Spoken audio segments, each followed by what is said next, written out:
Aprendamos economía. La economía del siglo XXI. Propuestas,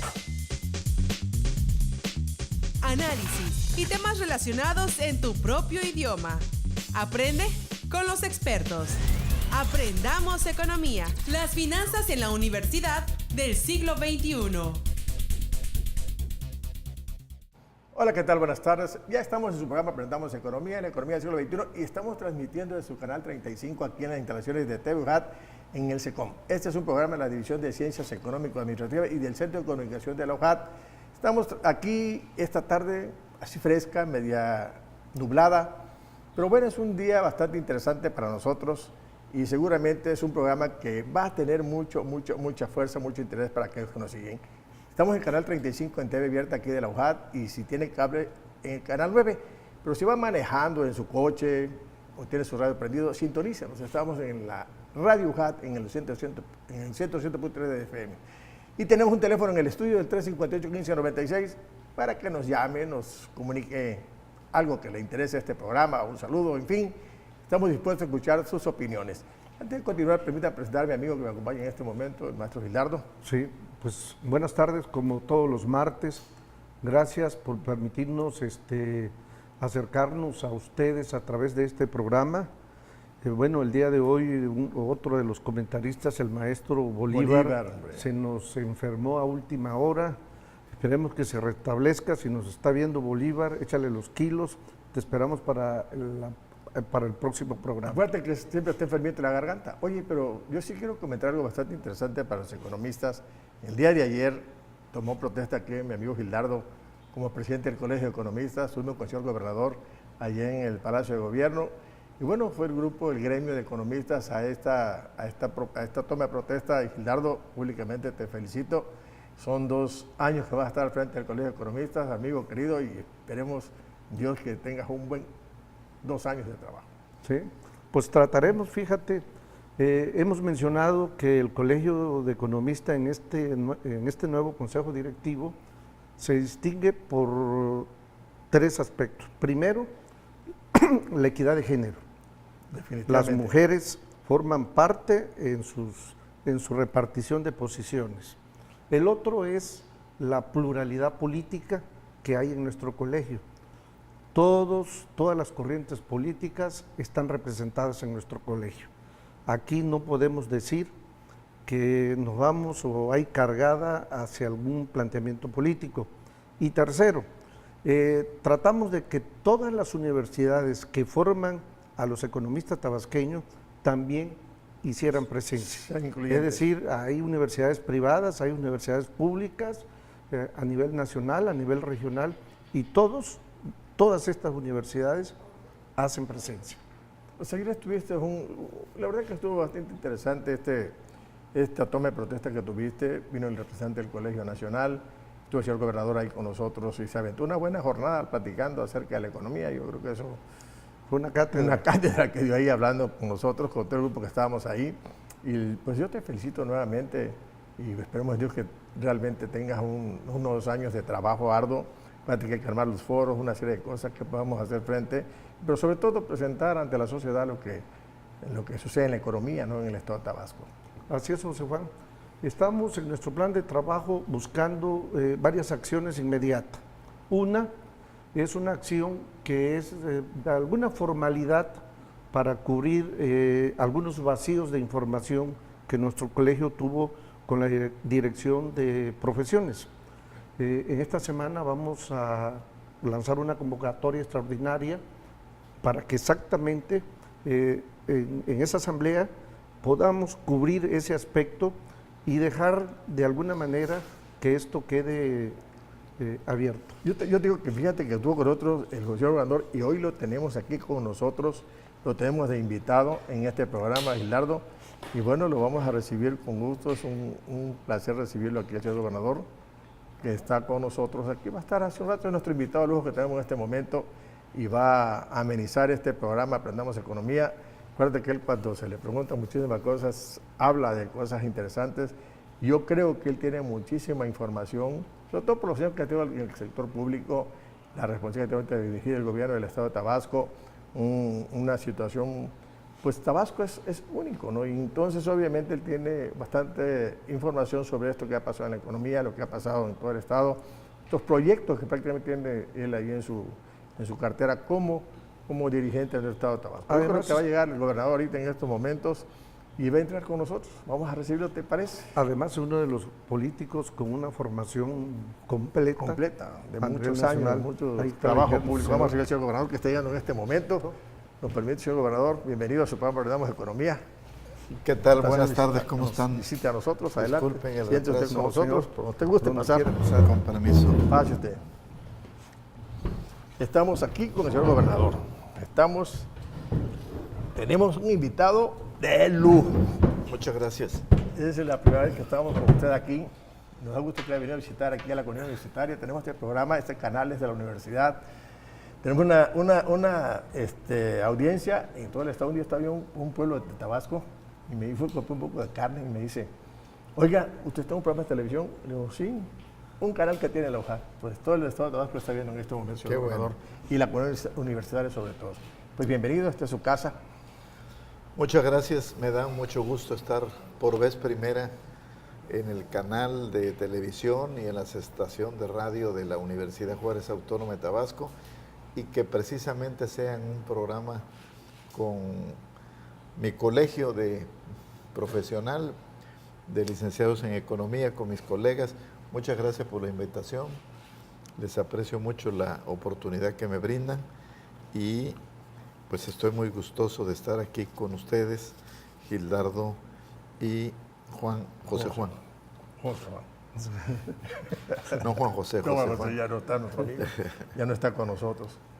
¿Y qué tal? Fíjese que venimos a platicar muchas cosas de su gobierno, de todos estos 6 años que está usted al frente del estado de Tabasco. 5 años, 4 meses. 4 meses, bueno. Bueno, 5 años, 4 meses. Y platicamos, Gildardo y yo decimos, ¿qué le puedo contar al señor gobernador? Son 4 preguntas que le traemos acá a usted y el bloque es, cortamos a los 15 minutos y le damos con las más preguntas. No sé si le parece la Con mucho gusto, encantado. Para empezar, yo sí quiero preguntarle al señor gobernador, fíjese que la crisis mundial que vivimos en el país, que México no es ajeno a esto, pues la crisis financiera y económica en el mundo ha repercutido mucho en la economía del país. ¿Cómo visualiza usted la situación de la economía de nuestro estado, considerando la situación financiera y económica mundial, y que no es ajeno a nuestro país?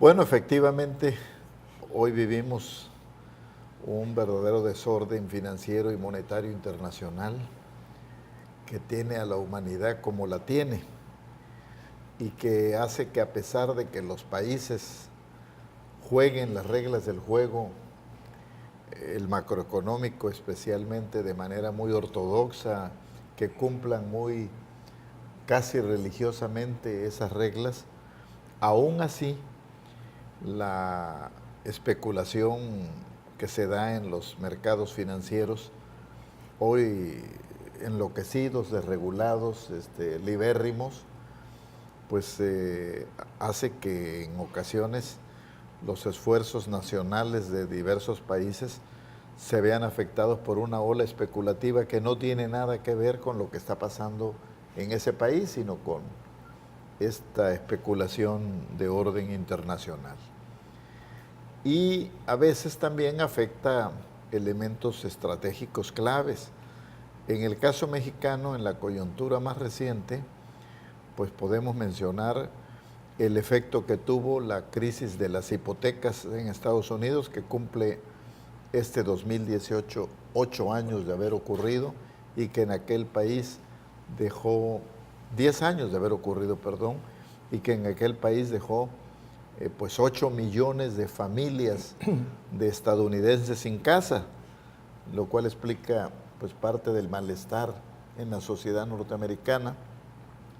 En segundo lugar, los problemas derivados de lo propio que ha ocurrido en Estados Unidos y la revisión que se ha querido hacer del Tratado de Libre Comercio con fines proteccionistas, promovidas por el presidente de la nación más poderosa del mundo, que ha sido la lideresa, esta nación, en la conducción de la llamada globalización, a partir sobre todo de la Segunda Guerra Mundial y que nos jaló, por decirlo de alguna manera, al libre comercio cuando nosotros teníamos nuestras dudas y resistencias por los niveles de desarrollo. Decíamos, México no va a poder competir con la primera potencia.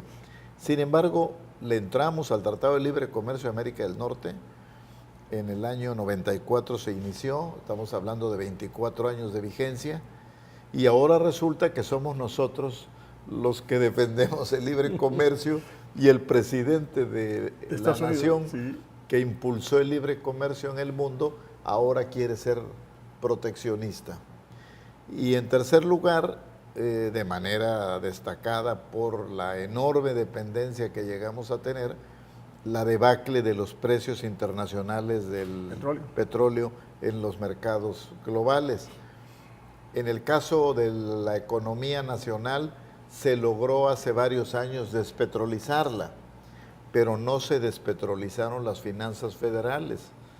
Y eso ha implicado una caída bárbara, donde el ingreso petrolero aportaba más del 40% del ingreso público, y ahora, según el dato que daba el presidente Peña Nieto el 5 de febrero en Querétaro, en el 101 aniversario de la Constitución, aporta el 21%, es decir, se ha caído el 19% de la recaudación, y eso ha afectado las participaciones a los estados y los municipios, y también se nos ha caído la cantidad producida de petróleo. En el caso de Tabasco, que es la pregunta concreta, pues todo esto ha influido, y de manera particular la crisis petrolera, que nos ha mantenido lamentabilísimamente en el primer lugar de desempleo a nivel nacional durante 4 años sucesivos, y que ha implicado una debacle, porque aquí no solo las finanzas están petrolizadas, también la economía. Claro. Y bueno, economía petrolizada, finanzas petrolizadas, la debacle del petróleo, pues evidentemente hemos estado en una situación muy crítica en el Estado. Bien, regresando del corte, continuamos con el señor gobernador platicando sabrosamente con él.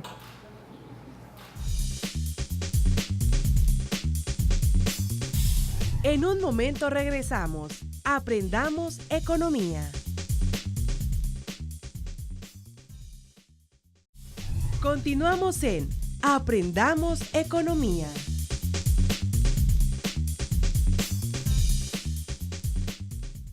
Ya estamos de regreso con su programa Aprendamos Economía y estamos platicando aquí con el señor gobernador muy a gusto, temas de bastante interés. Antes de continuar, miren, nos habla la doctora Beatriz Pérez Sánchez. Felicitaciones, gobernador. Muchas gracias. Por estar aquí con nosotros en el programa Aprendamos Economía. Doctora Beatriz, gracias por llamarnos a nosotros, a este programa. Bueno, estamos hablando muy a gusto y tenemos un teléfono en el estudio, el 358-1596. Llámenos. Tenemos aquí al señor gobernador y seguramente si le mandan un mensaje se lo va a contestar aquí en las cámaras de TV UJAT. Bueno, aprovechamos la presencia de don Arturo, más que como gobernador, como el ideólogo, el teórico que ha tenido durante su formación en el pensamiento económico. Don Arturo, la semana pasada estuvo el presidente Peña Nieto en Campeche, donde usted asistió a la declaratoria de la zona económica especial de Tabasco y Campeche. Sabemos que actualmente existen más de 4,000 zonas económicas especiales, que además el 41% de las exportaciones a nivel global se da en este tipo de zonas, que generan 68 millones de empleo y que más del 20% de la inversión directa se realiza en esta zona. ¿Qué visión le ve usted a la zona económica especial de Tabasco? Porque también hay una corriente contraria que dice que en la mayoría de los casos han sido elefantes blancos y que son pocas las zonas económicas donde han sido exitosas. ¿Qué nos puede comentar? Bueno, efectivamente las zonas económicas especiales como un modelo de desarrollo regional se han generalizado en el mundo. Quienes han registrado experiencias exitosas, particularmente son los chinos, que han logrado éxitos en varias zonas económicas especiales y que lo han hecho muy bien. En cierto sentido, nosotros llegamos tardíamente a esta modalidad de política pública, pero bueno, finalmente ya estamos en ella. Originalmente se concibió para que hubiera 3 zonas económicas especiales en el Pacífico. De última hora, por la debacle petrolera que afecta a todo el país, pero especialmente a las zonas productoras de hidrocarburos, específicamente Campeche y Tabasco, el presidente Peña Nieto promovió, los gobernadores Alejandro Moreno de Campeche y un servidor de Tabasco, empujamos y tuvimos el apoyo de los legisladores federales, a que muchos apreciamos, que hayan ampliado en la ley de zonas económicas especiales los criterios que permitieron incluir a Tabasco y a Campeche. Efectivamente, hay zonas económicas especiales que han resultado un fracaso, porque se trata de competir en un mercado global y hay muchas zonas económicas especiales, entonces tienen que tener varias características para que tengan éxito en la competencia global. Uno de los primeros ingredientes es el tamaño y la duración de los incentivos que se ofrecen al inversionista, particularmente extranjero, pero también para los nacionales, que vengan a invertir a estas zonas económicas especiales. Entonces, en ese caso, la Secretaría de Hacienda y Crédito Público preparó un paquete de incentivos fiscales que, la verdad se ha dicho, son bastante atractivos y competitivos en el mercado de las zonas económicas especiales a nivel mundial. Por ejemplo, se ofrece la exención, el no pago del impuesto sobre la renta durante 10 años, a los que se instalen ahí. 10 años. Se ofrece la exención, el no pago del impuesto al valor agregado, que se puede descontar al final de la cadena. Se ofrecen otros incentivos fiscales de orden estatal, de orden municipal, el impuesto predial, el pago de diversos derechos, y se ofrece también facilidades administrativas importantes para que, por ejemplo, el empresario que venga a la zona económica especial pues no pierda tiempo en hacer los trámites de orden federal, los trámites de orden estatal, los trámites municipales, sino a través de una ventanilla única que va a ayudar al empresario a acelerar la tramitología que hay que hacer entre los 3 órdenes de gobierno. Se establece también financiamiento en condiciones de tasa de interés y de periodo de pago con muchos atractivos. Se ofrecen obras de infraestructura que faciliten la operación de las empresas que ahí se establezcan y tengan lo que, pues, nosotros los economistas sabemos que le llamamos economías externas, que son ahorros para las empresas en virtud de que se trata de infraestructura pública. Claro. Y otros muchos atractivos. De tal manera que eso puede darle una especial competitividad a las zonas económicas especiales mexicanas. Otro elemento fundamental es que las zonas económicas especiales, que también incluyen algunas acciones en Yucatán, que no es una zona económica especial, pero hay un proyecto de apoyo a Yucatán, otro a Puebla y otro a Hidalgo. Por eso se habló en Champotón, ahora en Ceiba Playa, el martes 17. Ahí fue la reunión, ¿no? Que se declaró la zona económica especial de Campeche y Tabasco, de 7 zonas económicas especiales. Que no nos pongamos a ofrecer lo mismo. que no pretendamos competir entre nosotros porque nos anulamos. Claro. Entonces, un criterio que ha presidido la configuración de las zonas económicas especiales es establecer una especie de vocación prioritaria para cada zona.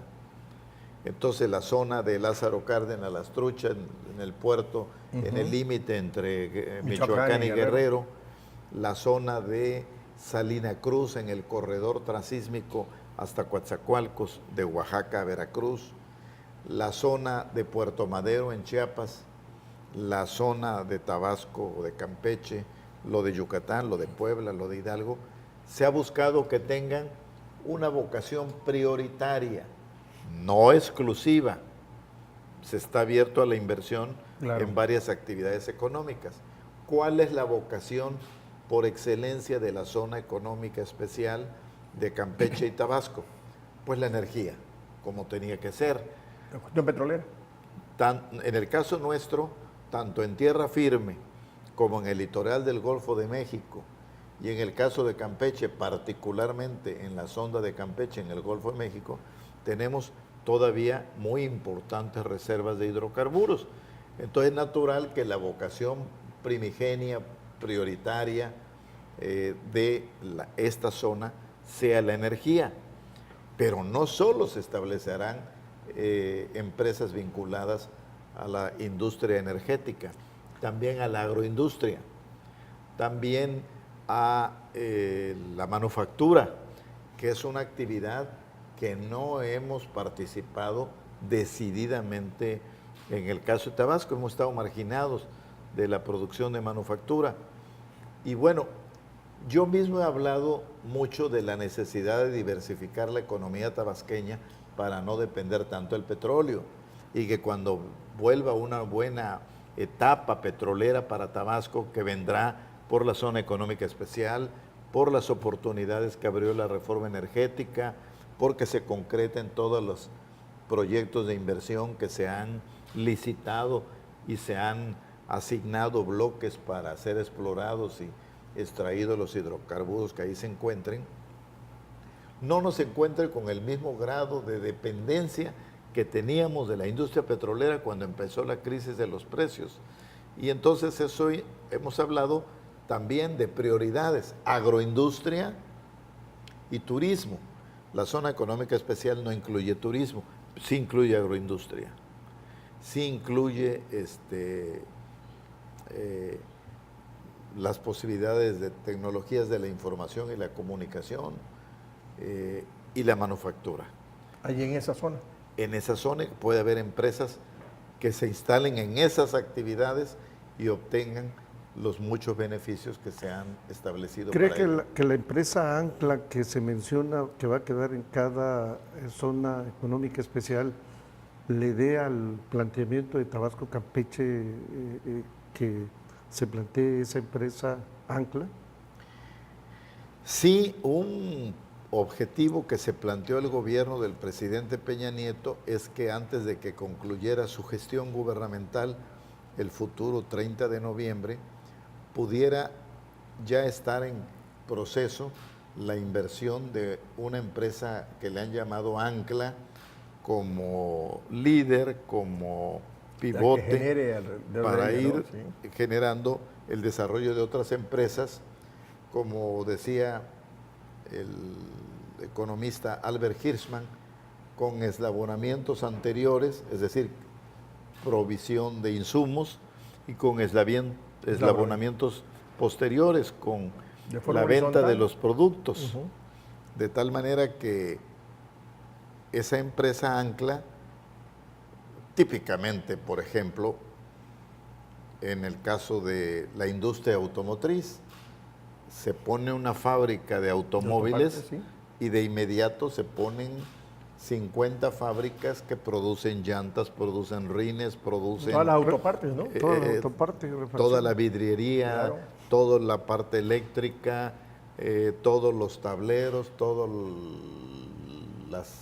el sillerío. Todo lo que viste el automóvil, ¿no? Todo. Entonces, la empresa ancla jala el establecimiento de otras muchas empresas. y luego hasta alimentos, y luego hoteles, y luego una serie de cosas. Es una cadena, Sí, una ¿no? cadena. De valor, como le llaman ahora, que se establece en relación con la empresa Ancla. Bueno, ojalá que se pueda cumplir el propósito presidencial. Ok, sí. De regreso, continuamos luego con el señor gobernador, ¿les parece?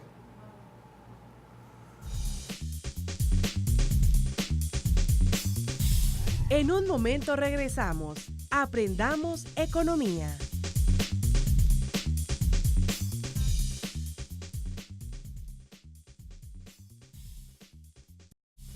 Continuamos en Aprendamos economía. Ya estamos de regreso con su programa Aprendamos Economía y seguimos platicando con el señor gobernador temas de bastante interés para nosotros los tabasqueños. Hoy entramos a una pregunta bastante interesante, señor. Con respecto a la distribución del presupuesto federal, todos entendemos la crisis que ahorita financiera en el país y en su calidad como gobernador y como presidente de la CONAGO, ¿qué recomendaciones haría usted respecto a esta distribución del ingreso y del presupuesto federal? Bien, el 13 de diciembre del 2017, que me hice cargo de la presidencia de la Conferencia Nacional de Gobernadores y que tendré hasta el 22 de mayo, que habré de entregarlo al gobernador de Jalisco, que se haga cargo de la presidencia.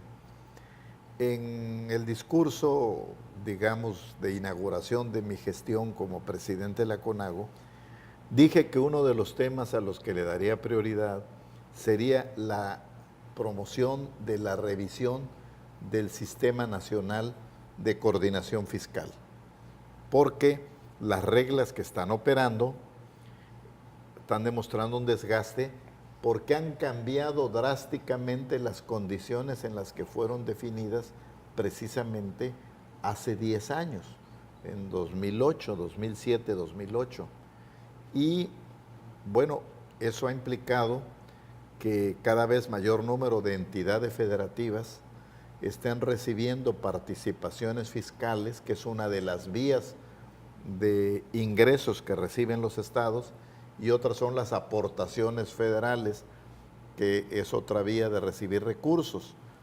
Las participaciones fiscales es, digamos, lo que nos comparte la federación, porque los estados y los municipios dejamos en suspenso el cobrar muchos de los impuestos que nos autoriza la Constitución, para que en lugar de que cobrara la federación, cobrara el estado, cobrara el municipio y el pobre contribuyente tuviera que ir Pagar tres niveles, ¿no? a 3 cajas a pagar, se coordinara y se estableciera una sola caja, la federal, que recaudaría a nombre de los 3 y después le daría su parte al estado y su parte al municipio, participaciones. Y la otra vía son las aportaciones federales, que con la parte que se queda el gobierno federal, que es el 80% del ingreso público, hay que decirlo, el 20% es lo que se le distribuye a los estados y municipios y el 80% se lo queda a la federación. De ese 80% que se queda a la federación, una parte se la da a los estados y a los municipios para que ellos lo ejecuten a nombre del gobierno federal. Pero mientras que el uso de las participaciones tenemos libertad en el destino que le demos a esos ingresos, en el caso de las aportaciones viene etiquetado y lo vamos a hacer a nombre de la federación, pero previamente predeterminado cuál es el uso que se les va a dar. No lo podemos usar en lo que querramos, sino en aquello que está convenido previamente entre el gobierno federal, el gobierno del estado, el gobierno municipal. Entonces, por el lado de las participaciones, hay varios criterios para distribuirlas.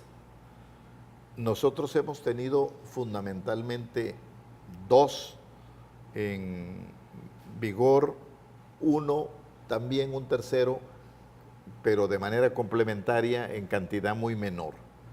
¿Cuál fue el primer criterio? El que se pactó cuando se creó el actual Sistema Nacional de Coordinación Fiscal, allá por el año 78, 79, y entró en vigor en 1980.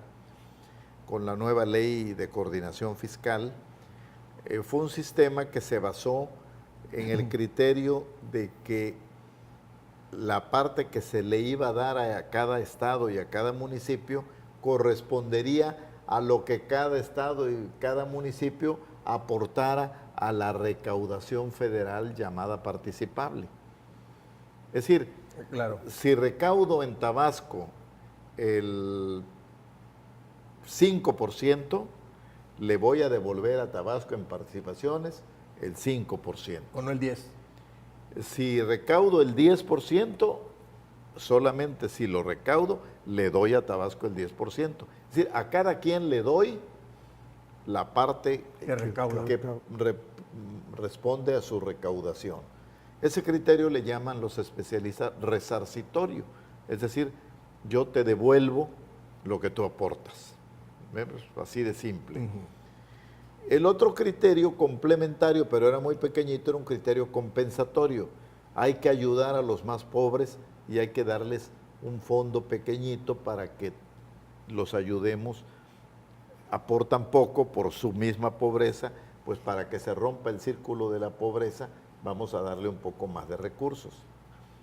En 2007-2008 se hace una profunda reforma a la Ley de Coordinación Fiscal y se cambia el criterio resarcitorio, con el cual nos fue muy bien durante 28 años, de 1980 que entró en vigor la Ley de Coordinación Fiscal al 2008, son exactamente 28 años, donde éramos el número 1 en participaciones por habitante, per cápita, como decimos los economistas, por cabeza.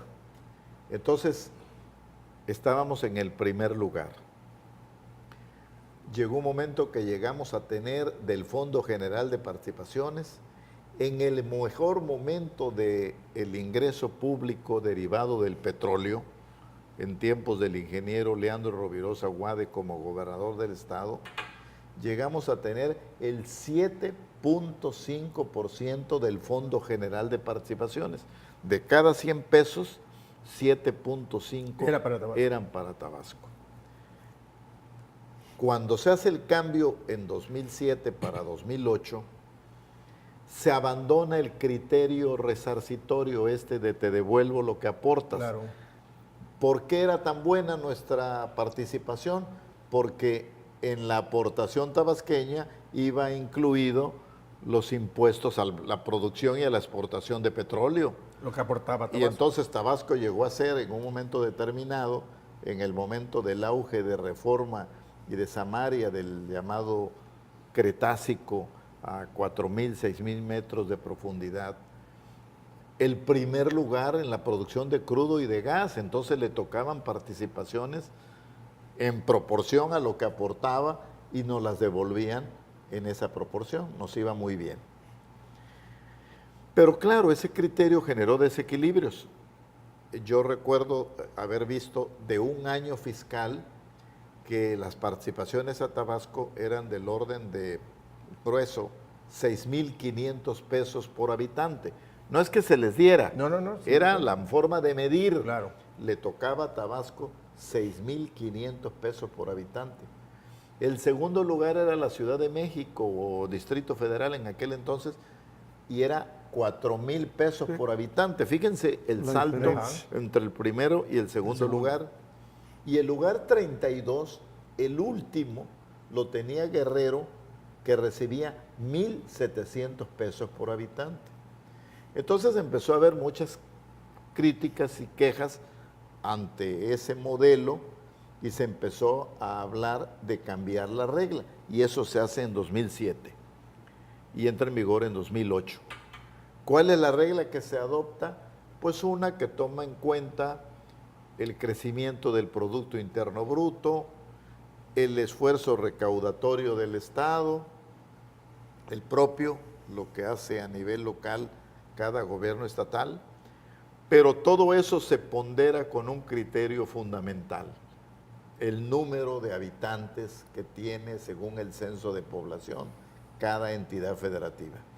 Entonces, en vez de ser cuánto aportas y te devuelvo en función de lo que aportas, ahora es cuántos habitantes tienes y te doy por el número de habitantes que tienes.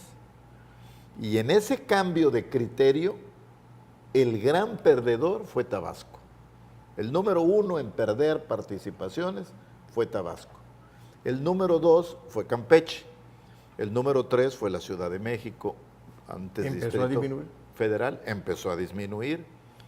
Hoy estamos teniendo participaciones fiscales del orden del 3% del Fondo General.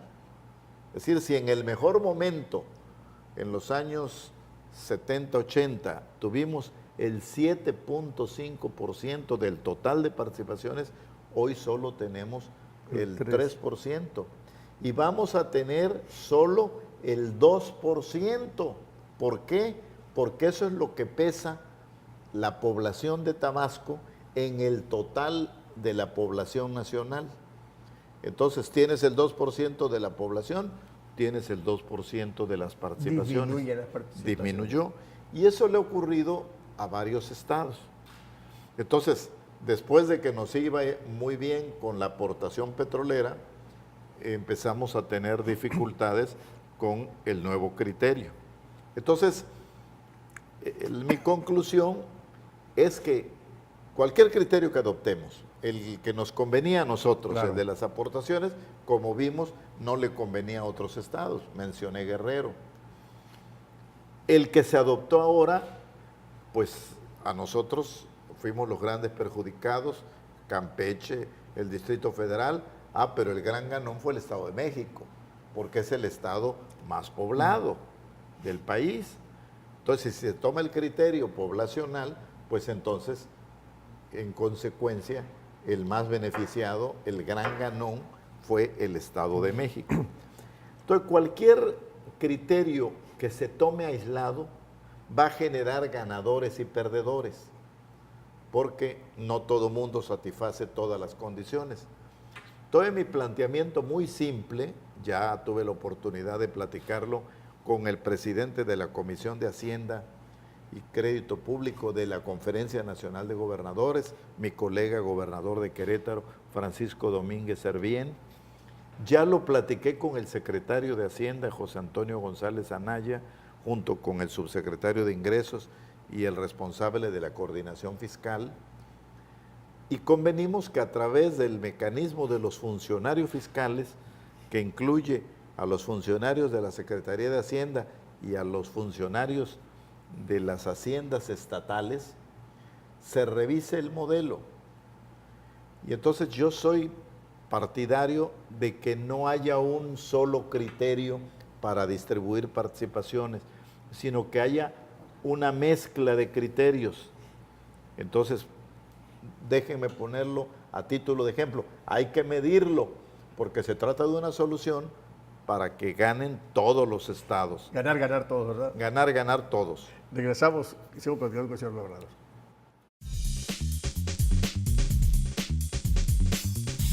En un momento regresamos. Aprendamos economía.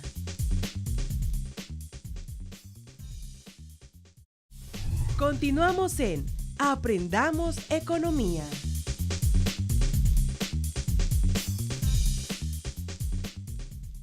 Ya estamos de regreso con su programa Aprendamos Economía. Estamos platicando con el señor gobernador, pero si tiene su teléfono a la mano, llámenos aquí al canal al 358-1596. Pregúntenos, diríjanse al señor gobernador. Segurísimo que les va a contestar a ustedes algo que le quieran dirigirse con él. Estamos platicando este tema. Decía yo que lo deseable sería no tener un criterio, porque el que sea va a generar ganadores y perdedores. Entonces vamos a tratar de compensar que los que ganen con un criterio y pierdan con otro se complementen.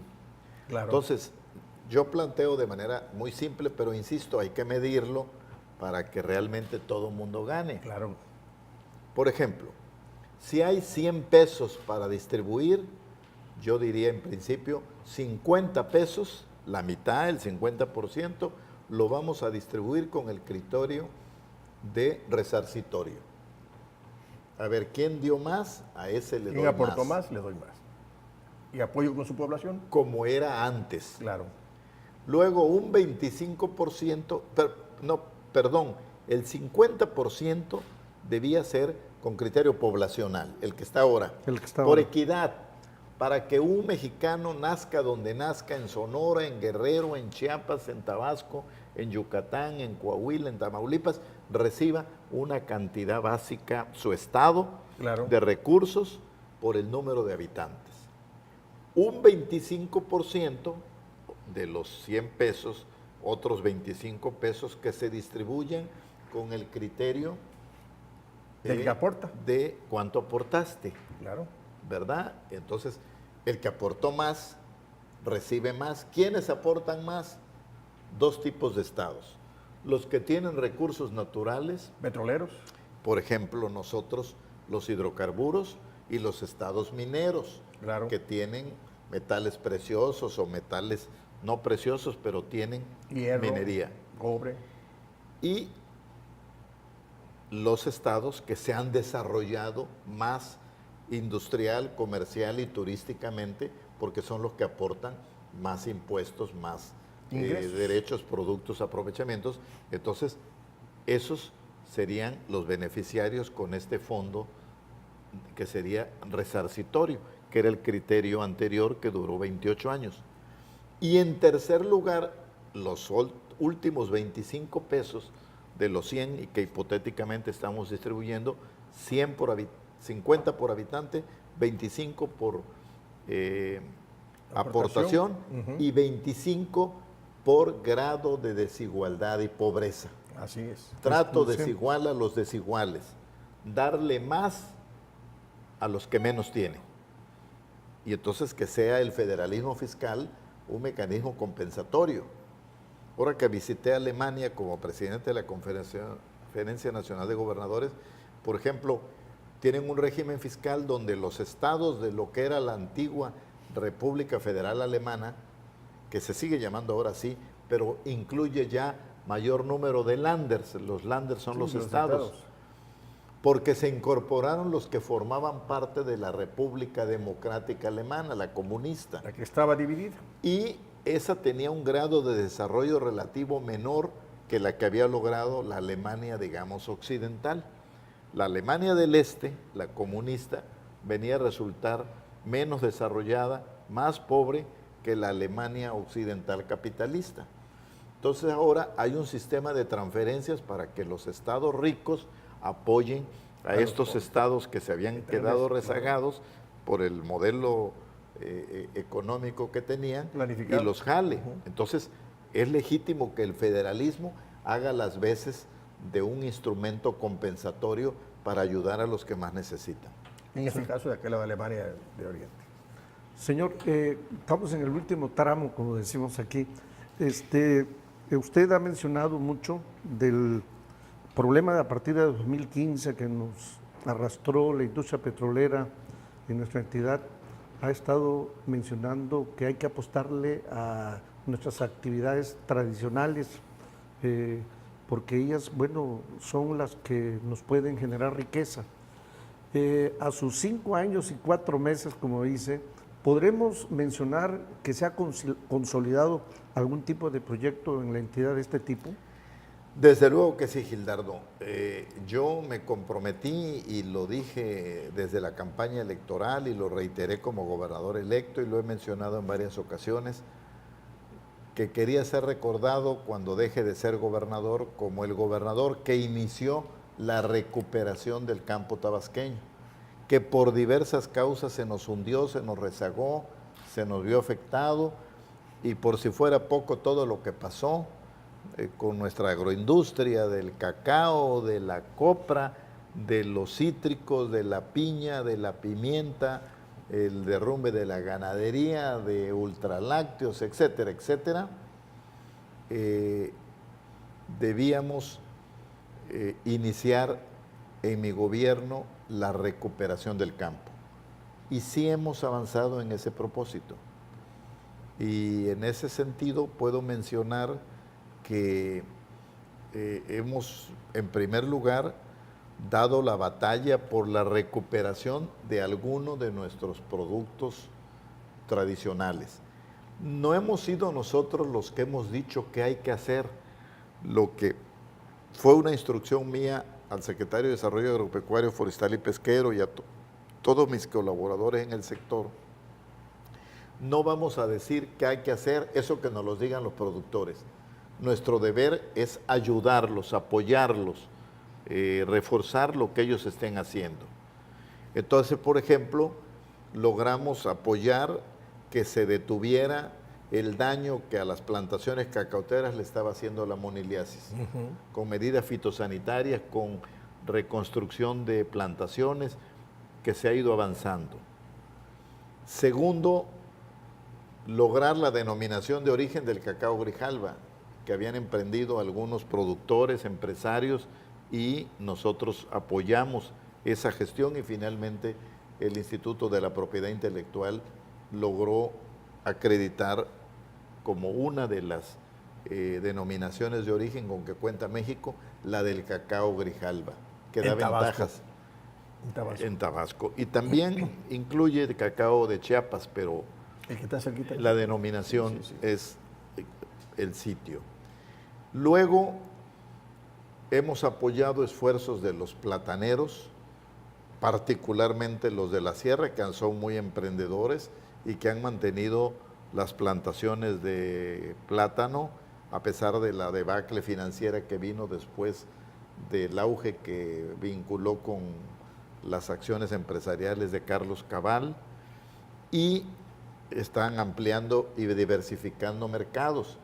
Y ahora que se concluyó la negociación, la renegociación del Tratado de Libre Comercio de México con la Unión Europea, el secretario de Economía, Ildefonso Guajardo, me decía que conjuntamente con el sistema Producto Plátano, que representa un tabasqueño, Adrián Praz Leal, se logró que la Unión Europea le dé tratamiento arancelario fiscal similar al de México, para México, que el que le daba a sus excolonias de África y de Asia, que tenían una ventaja en el acceso al mercado europeo. Ahora nuestro plátano tendrá la oportunidad similar.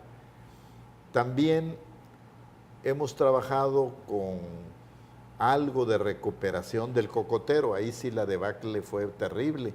Teníamos 30,000 hectáreas de coco, hoy tenemos 7,000.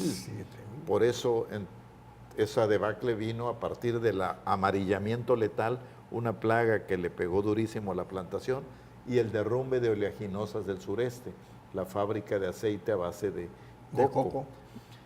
Y bueno, también estamos apoyando a un grupo de ganaderos que están empeñados en reconstruir un frigorífico y empacadora TIF, tipo Inspección Federal, como el que llegamos a tener y que era orgullo nuestro en el pasado y que se vino abajo.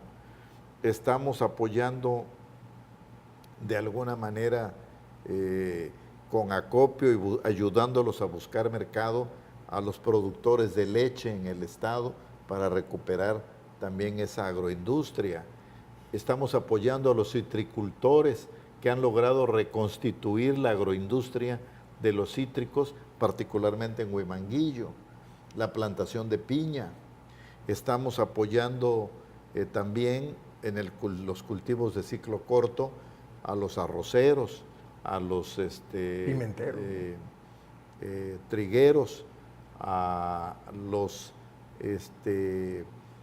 pimienteros, en fin, a una amplia variedad de productores. Pero estamos emprendiendo también y apoyando a los empresarios que se atrevieron a enfrentar el reto. Algunos eran todavía hace 2, 3 años contratistas de Pemex, por 25 años contratistas, pero de momento Pemex se retrae y se quedan sin contrato. Y lejos de ponerse a llorar, lo que hacen es ver en qué invierten, a qué le entran. Y le han entrado a esta modalidad que se llama de agricultura controlada, basada en invernaderos hidropónicos. Y hay 5 ya en Tabasco que producen pepino europeo, que producen pimiento morrón, que producen tomate cherry, tomate grape, que producen chile habanero. De estos 5 productos, lo que producíamos de siempre fue chile habanero, pero no habíamos producido pepino europeo, ni pimiento morrón, ni tomates de estas variedades. Ahora se están produciendo y se exportan a Estados Unidos y Canadá, y de una manera muy rápida, en 10 meses se están produciendo.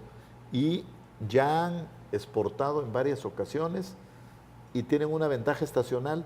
Cuando allá está todo nevado por el invierno, acá se está produciendo y abasteciendo el mercado. Mensaje de la comunidad universitaria.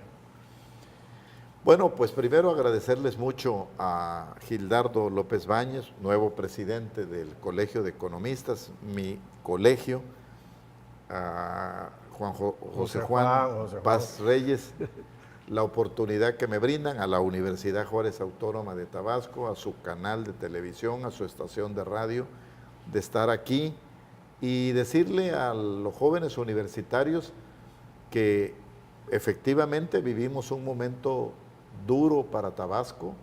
Ya lo decía yo, tan solo en el indicador de desempleo, y ha sido una cadena bárbara, ha incidido en patologías como la incidencia delictiva, pero tenemos futuro, tenemos modo de salir, y estoy seguro que con su capacitación, con su capacidad de innovación, de emprendeduría, esta nueva generación impulsará el desarrollo de Tabasco hacia horizontes insospechados. Lo creo firmemente. Pues gracias por estar con nosotros. Cuando usted decida venir de nuevo con nosotros aquí al programa, el canal está y la parte del programa está abierta para usted. Muchas gracias, señor, a gracias ustedes a usted. Y muchas gracias a la universidad y a todo el equipo técnico. Hasta pronto. Esto fue Aprendamos Economía, las finanzas en la universidad del siglo XXI.